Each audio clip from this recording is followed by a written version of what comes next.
Warbles, and welcome to the CNN Town Hall Debate.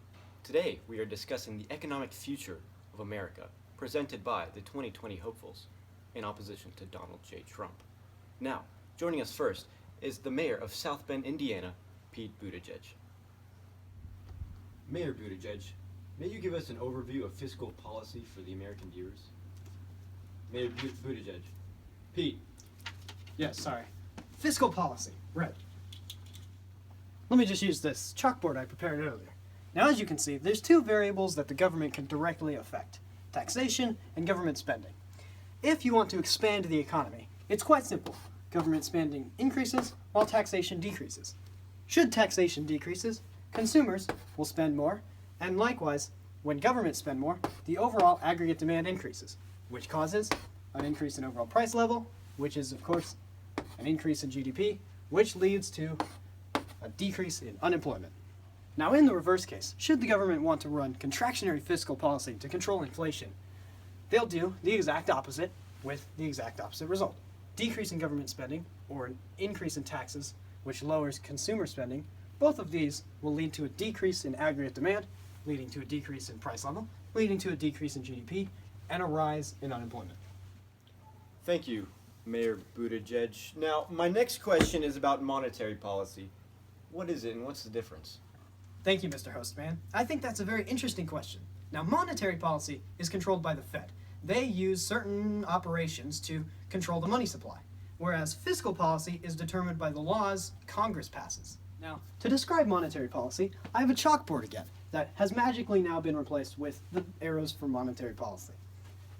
Starting from the left here, we can see the four things the Fed can control directly and indirectly. The first one is open market operations. This is where they buy and sell bonds.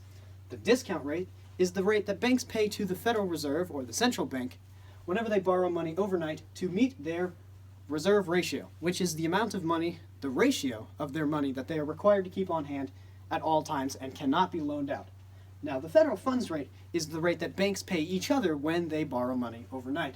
And this is not controlled directly by the Fed, but it is influenced by the other three variables. Now, when any of these things are done, buying, decreasing, the money supply increases, which of course causes a decrease in the interest rates, which causes an increase in the investment by businesses, which is an aggregate demand increase, causing an increase in price level, an increase in GDP, and a decrease in unemployment. Now, for contractionary monetary policy, the exact opposite is true. If you sell, increase, it causes a decrease in the money supply, and an increase, then a decrease, and then an increase again, just like before, but the exact reverse. Why, thank you, Mayor Pete. You may now leave the building.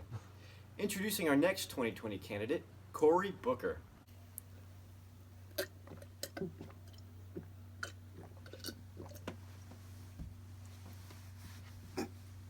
Me llamo Cory Booker.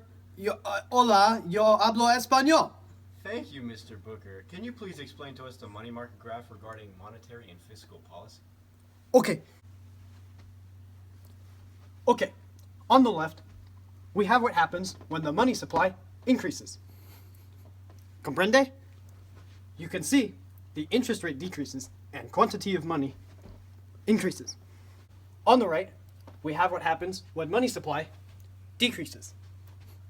The interest rate will increase, and the quantity of money will decrease.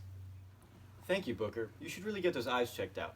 Introducing our next candidate, Tulsi Gabbard from Hawaii.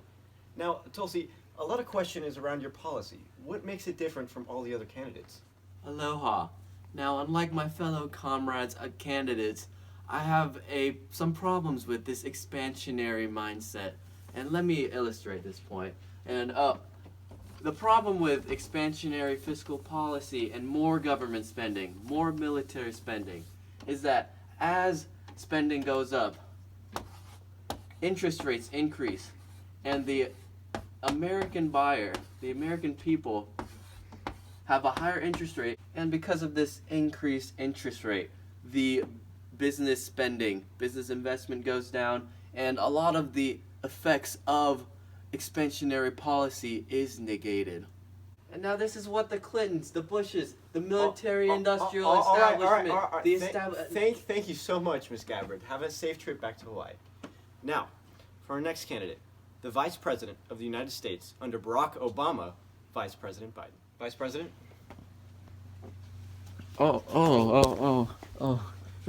Thank you.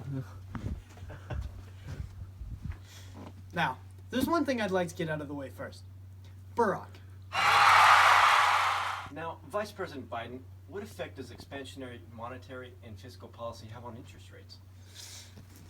That's an interesting question. Now, for expansionary fiscal policy, as you can see, well, the interest rate is going to increase, which makes it harder for, hardworking American businessmen to get access to the funds they need. Now, for expansionary monetary policy, because the money supply has increased, it means that the supply of money is greater, which increases the supply of loanable funds, which decreases the interest rate, making it easier for your businessman, hardworking type people, people kind of like, the stereotypes. It makes it easier for them to get money. Thank you, Vice President Biden. Now, our next candidate, last but not least, is Bernie Sanders. Now, Mr. Sanders, what type of combinations can you make with monetary and fiscal policy to ensure the best output, price level, and GDP? Thank you for choosing me to answer this very important question. Universal health care is the most important. Mr. Sanders, No. This is important. This is Mr. important. Sanders, this was about monetary and fiscal policy, not healthcare. This is ridiculous. This is ridiculous. All right. Well, if you insist, I'll talk about whatever this is.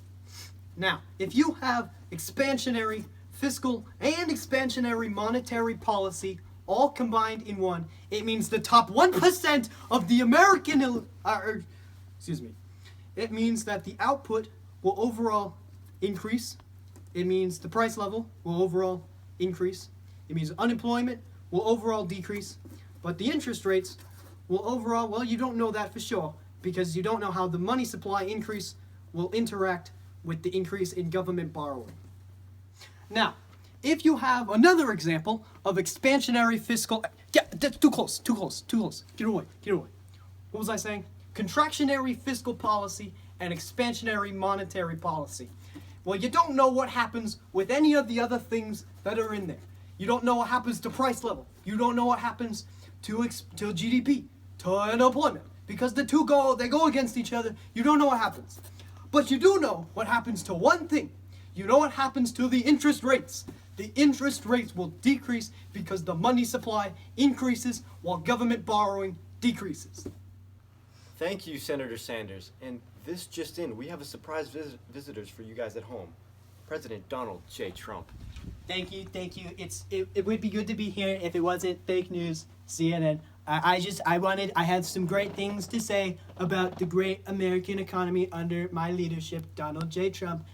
Okay, I have one more example to give. I have one example from the horrible Obama administration. It was so bad because they did contractionary fiscal and contractionary monetary. It made it double bad, double decrease in GDP, double decrease in price level, double decrease in all the good things, and a double increase in the unemployment, and also a decrease in the interest rate, which made it easier for businesses. That's not important.